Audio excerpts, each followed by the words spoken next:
We're live.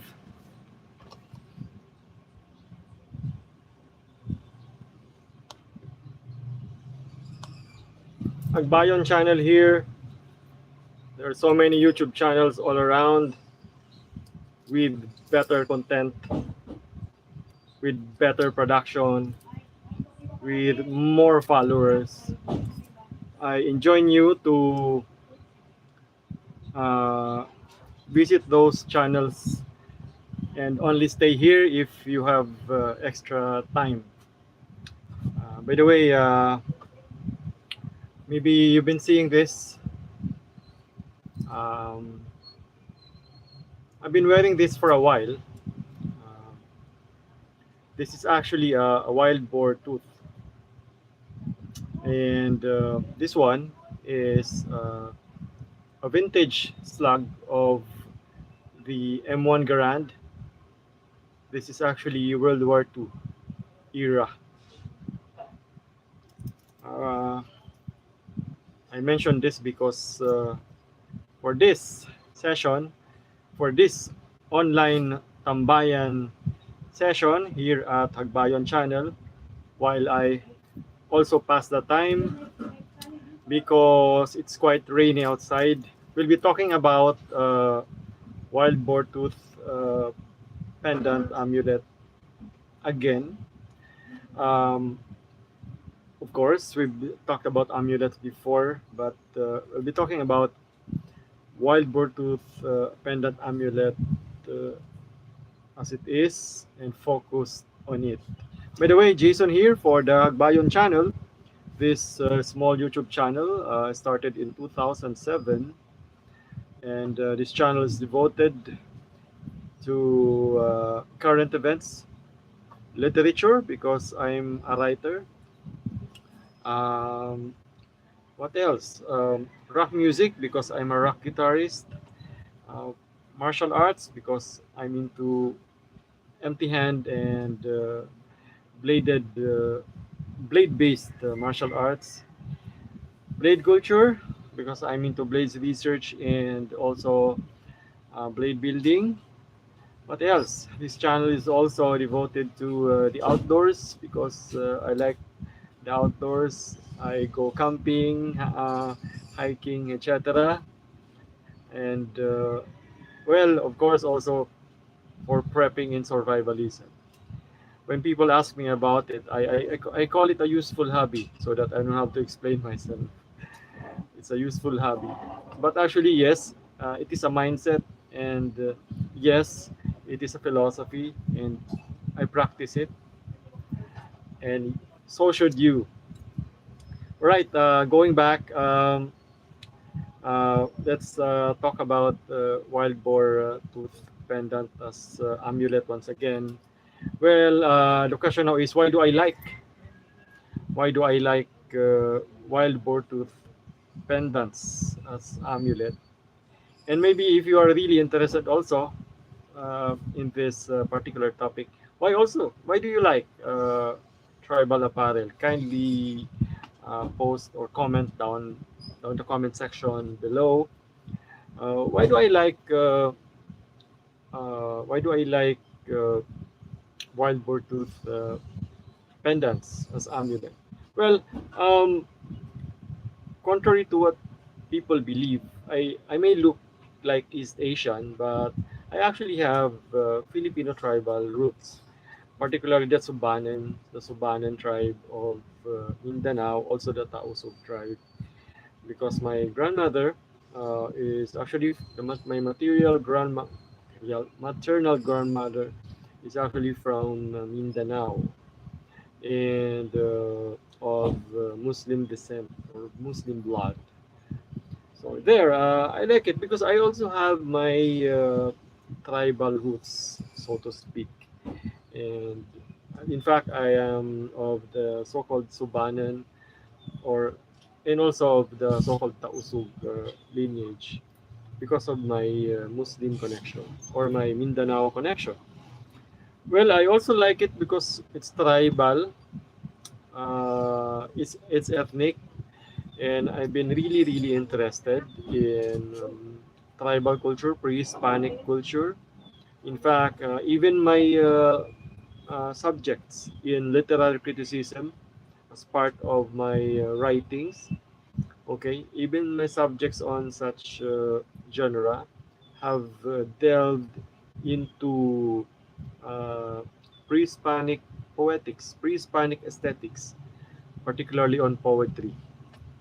My teacher sort of inducted me into this paradigm. My teacher, national artist Mario Sorillo. He also has a YouTube channel, so you might want to check it out as well. Talking about tribal apparel and the pre-Hispanic Philippine culture and poetics and aesthetics. Um, I'm also into Filipino martial arts, um, particularly Cimarron fighting arts because I'm from Bicol. And well, um, it goes to say that tribal apparel is very much related to Filipino martial arts because we use native Philippine blades, traditional Philippine blades, and of course, it would look better if we also wear tribal apparel as a kind of a uniform, as a kind of a attire or outfit for FMA. And of course, I'm an outdoors enthusiast. That's why. So maybe you are also an outdoors enthusiast, and kindly comment down below. Talk to us about it. Um, there, as a matter of fact, I would often see people who are also into the outdoors. I would see them also making all these necklaces, pendants, and anklets, bracelets. So maybe it's somehow related. Maybe the mindset or the paradigm or the vibration, the mental vibration of a person who's into the outdoors is really more inclined. Of course, it's naturally more inclined towards the ethnic, ethnic uh, paradigm or tribal apparel. So there, those are my reasons why I like wild boar tooth pendant, and why I also consider it as amulet. So there, aside from that, I almost forgot cultural significance because, as we said, pre-Hispanic culture, native Philippine culture, tribal culture, pre-Hispanic era would point us towards that direction, towards native apparel, particularly amulets, because Filipinos, like, well, of course, like other cultures, are also into uh, amulets, pre-Hispanic Filipinos. In fact, we have the so-called anting-anting slash agimat divide, wherein anting-anting is considered as, you know, as powerful words. Okay, words that actually have some kind of uh, some kind of supernatural power. And these words are considered as words of God, of Bathala, of the Mailika, maybe of Allah. And these words are inscripted upon cloth, tattooed on skin, etc. Inscripted on blade or on metal or on what we call as medals, medallions, and well, there's this culture in belief that these words actually have power. Uh, of course, it's a common, it's something that is common in various cultures here all over the world. The belief that language actually has power. Well, talking about the occult and talking about linguistics as well and the politics of language. Language is power. If you speak in English, you're seen as educated, powerful, etc., and a member of the higher echelon of society. There was some kind of issue with the SONA or the State of the Nation address of the President Bongbong Marcos, BBM. last Monday when he would code switch, when he would talk about investments, economic investments, and financial education, etc., or about the economy in general. He would use the English language. But when we would talk about farming and all that, land reform, we would use the Filipino slash Tagalog language. So people actually noticed it, and they were thinking, oh, there's a certain divide really between the English and the Tagalog slash Filipino language, being that the latter is considered pangmasa or whatever. But some people also argued that maybe it was really necessary for the president to do that, to actually code switch for practical reasons. Being that the Philippines is actually a multilingual country, actually it would be better if the president would actually speak in other Philippine languages. I remember there's this info I got when I was still in research that President Manuel Quezon wanted to have a national language because he wanted Filipinos to be able to understand each other uh, using one of the local languages here in the Philippines and not English. So that's why he actually commissioned, sort of spearheaded. That's why he's called the Ama ng Wikang Pambansa. Sorry about that. The Ama ng Wikang Pambansa because of such initiative. The initiative to actually come up with a national language, so a Tagalog-based national language. So many people actually are opposed to a Tagalog-based national language because they believe that it would, somehow place other regional languages here in the Philippines uh, towards the periphery of our linguistic uh, consciousness. So that is why they are pretty much negative about it. Right. Their cultural significance, pre-Hispanic culture, amulet culture. So you may or may not believe in the power of amulets, anting-anting, or agimat, but then some people just wear it as a kind of statement, especially those people who are trying to revive, trying to what? Trying to reclaim, trying to reclaim pre-Hispanic Philippine cultures. So there, another question is, of course, talking about it, then what are some of my boar pendant necklaces? And while we are at it, I'd like to encourage you also to share in the comment section and show us your channel as well, so I could visit it, and other viewers could also visit it. By the way, this uh, live stream will be uploaded later as a recorded video. All right. Four necklaces. Okay, some examples. Of course, this one I actually showed you lots of my lots of necklaces that I own already, pendants, and I talked about the surrounding oral tradition, culture about it. But this is actually my mainstay. I never remove this. Even if I'm in the bathroom. I'm actually Catholic. I'm Christian, but I don't like wearing a cross or crucifix. There, but I like this because this is my mainstay, and I chose it to be my mainstay. This is actually, I find this as the best tandem. These two. This one I've showed this. Some of you have seen this already.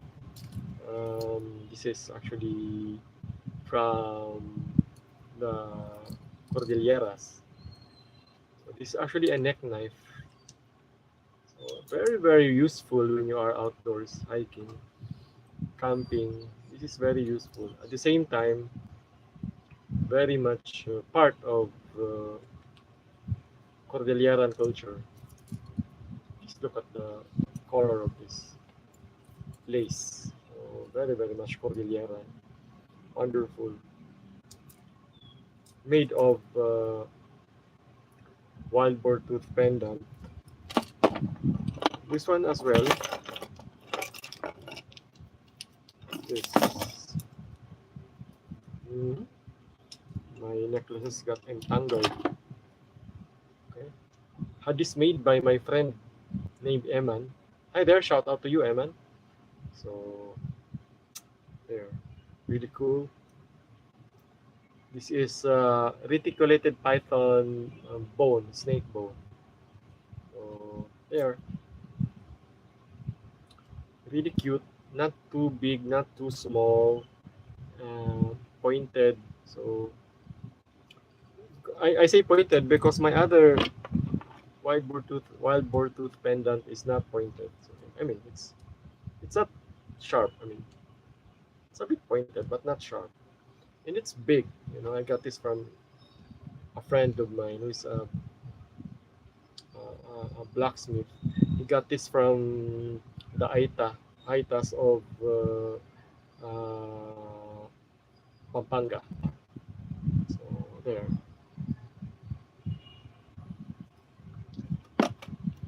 are my other wild boar tooth necklaces. So this one is really cute. I had this. I made this for my son.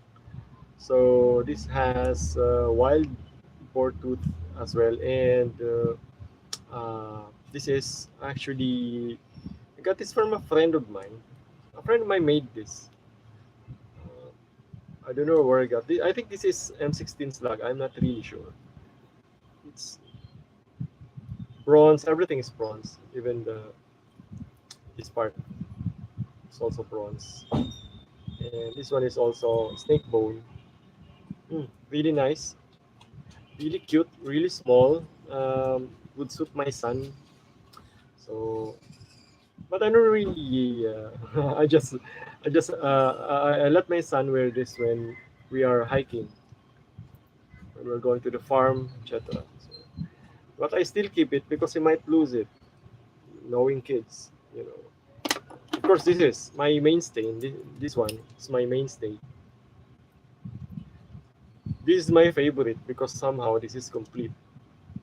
Bullet pendant, uh, snake bone, and wild boar tooth. Complete. So really cool. This is the one that I actually wear when I hike or when I camp. So I only have around, I think I have three bullet pendant. I got this long time ago from a soldier friend of mine, and he had this removed and all that.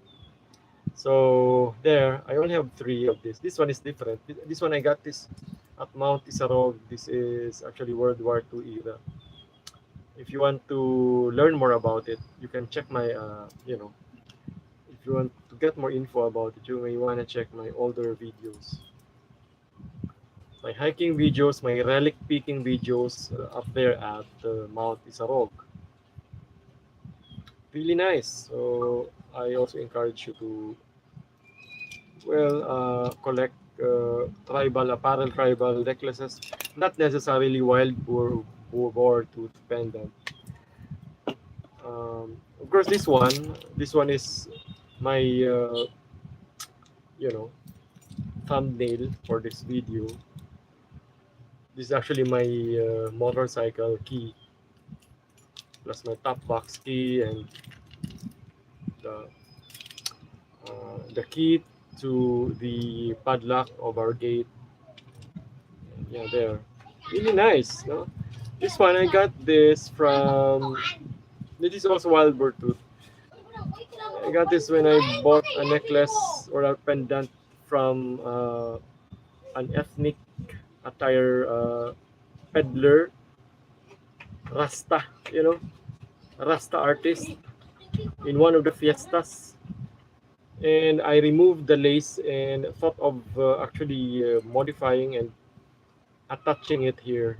It looks really nice.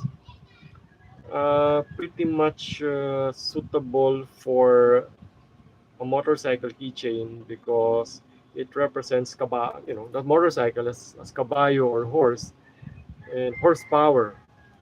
And I really don't like keychain made of metal because it keeps on clanging and clanging, on ticking and ticking, making so much noise, and I would be afraid. I'd be afraid that it would, you know, I might hit uh, some hazard on the road, and this could fly and then hit my console and actually break the glass of my it's made of plastic though.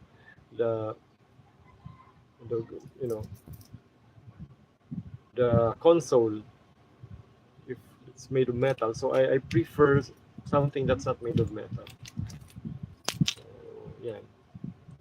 Actually, this is my third bullet pendant, the last one that I really want to make into a pendant for a necklace, but for now, just I placed it here along with the keys.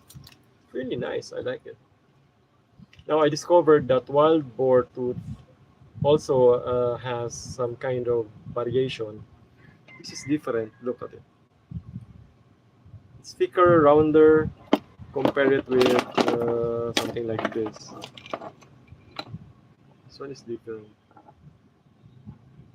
This one is different. I'll show you later, some in some other video. So there. Um, there. Those are some samples, but I also have something here that's different. Also from the Cordillera region. It's actually a blade.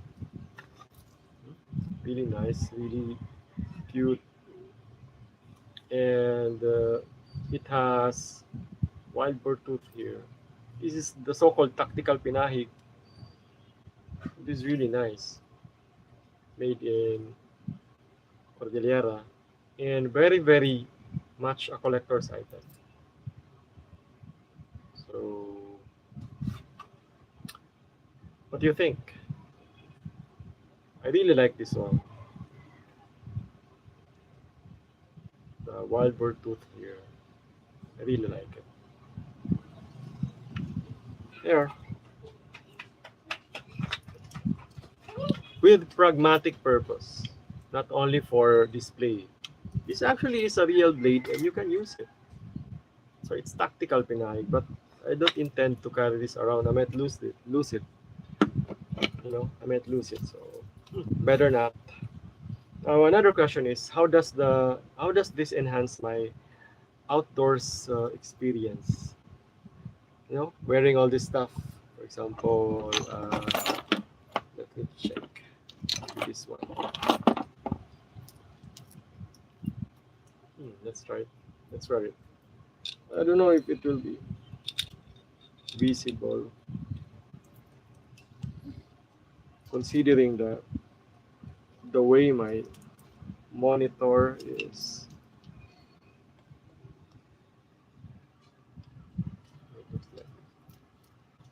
Oh my, just too many bullets. Yeah. How does this enhance my outdoors experience? Well, it enhances my outdoors experience. When I hike, when I camp, in the sense that I'm in character. I actually have a kind of a costume. Well, I wear salakot and I bring my blade with me, my Minasbad, sinaluyot profile. You'll see it in future videos that will be coming out here in Hagbayon. And well, I figured I better have a kind of a costume.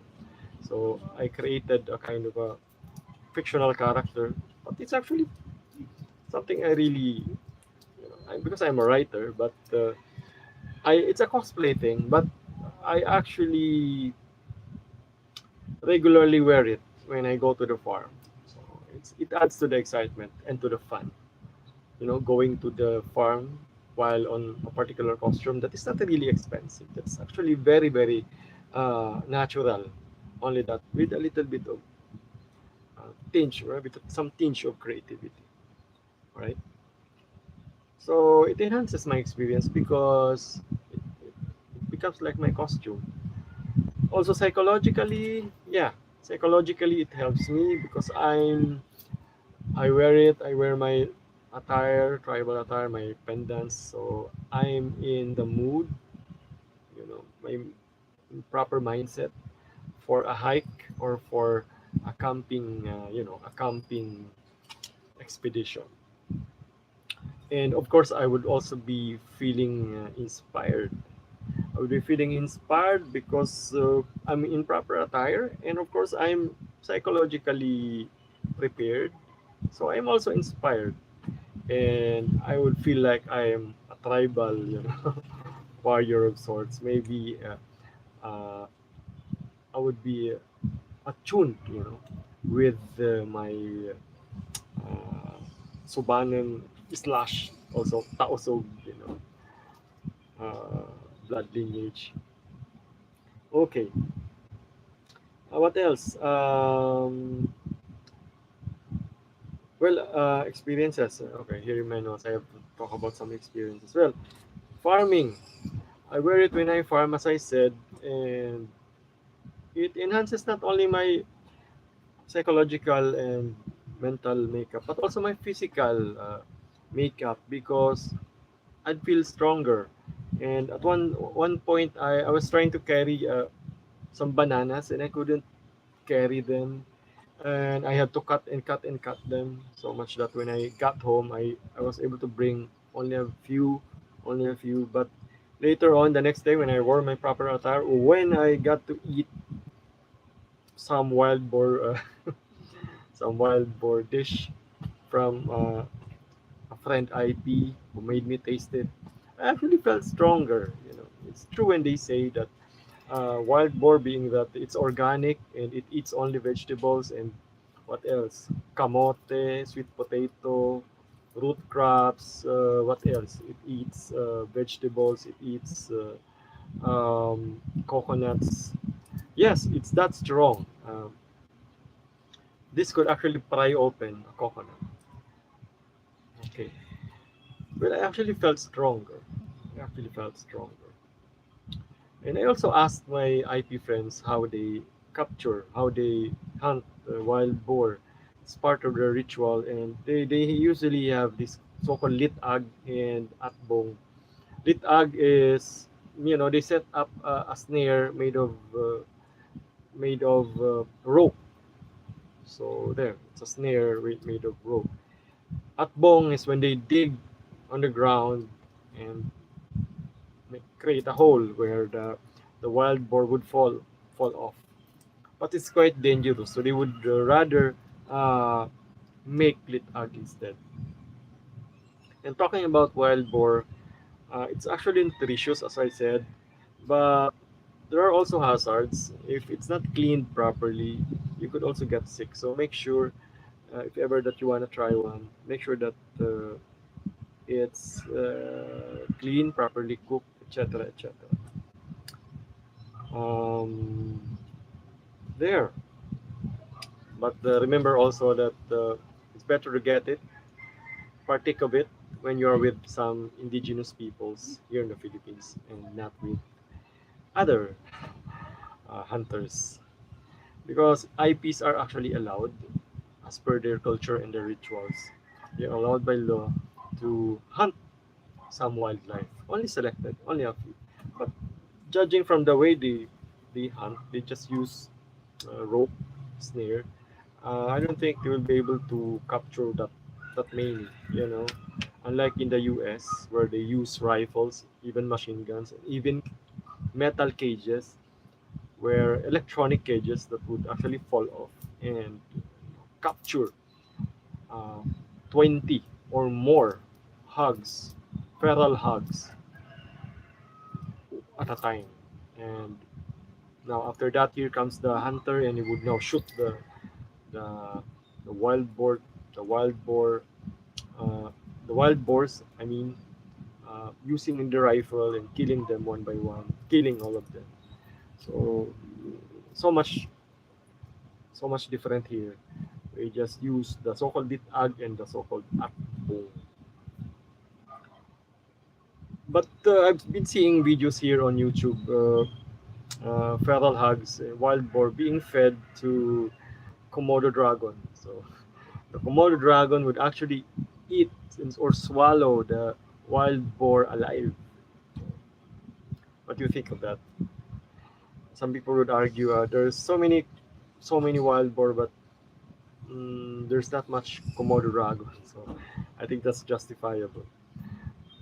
Um, Also, in the United States, it's wild boar, wild feral hogs or wild boars are considered as pests, and that's the reason why they are hunted. They are being hunted periodically during hunting season because they are considered as pest pests, and that they actually have no natural predator. So they keep on multiplying and multiplying, and one female hog would give birth to eight or more at a time. So that's why they multiply, multiply, and multiply. Right. Do you also collect tribal necklaces? Kindly comment down below. Share to us your YouTube channel so that we could also check it. By the way, if you wanna learn a little bit about camping, you might wanna check my all videos on camping tips. So there, I have an all. Yeah, actually, it's a recent live stream on camping. All right, that's it. Jason here for the Hagbayon Channel and TMS Talks. This has been a nice session. Well, the rain actually hasn't started yet. Anyway, so it's July 29 here in the Philippines, 6 p.m. in the evening. Good evening wherever you are in the world, and thanks for watching. Remember, the pen is mightier with the sword.